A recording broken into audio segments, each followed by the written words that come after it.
Big story tonight, Debbie. Now a tropical depression bringing a new round of heavy rainfall and flooding along the East Coast. The storm made landfall again in South Carolina this morning, and it moves north, and we are feeling the impacts here at home. Meteorologist April Loveland joining us now. April, we just got out of our ninth tornado warning. Things heating up as Debbie makes her way north. Yeah, I'm hoping they're going to be cooling down a little bit as we head through the rest of the night. But yeah, we're still not out of the woods. We still have that tornado watch in effect until 8 p.m. tonight. So that's just kind of telling us that we still have those ingredients to potentially see tornado warnings through that time. And we can even see it surpass that time. That's just kind of giving us a little bit of an idea when we are expecting the most dangerous weather.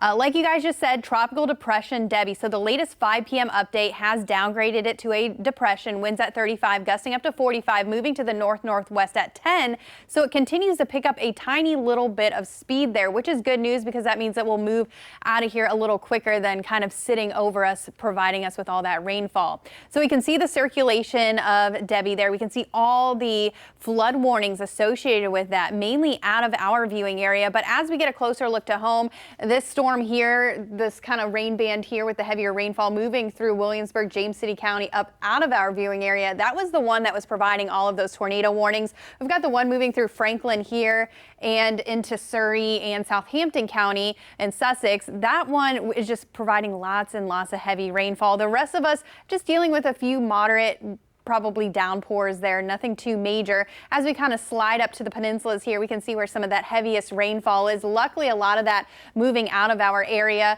up back to kind of the north and west there. As we look at Surrey and Sussex County there, right around Wakefield, we're dealing with some heavier downpours stretching down through Franklin. The Albemarle, you guys, not looking too bad. And we're going to continue to update you on the radar and the latest impacts of Debbie coming up.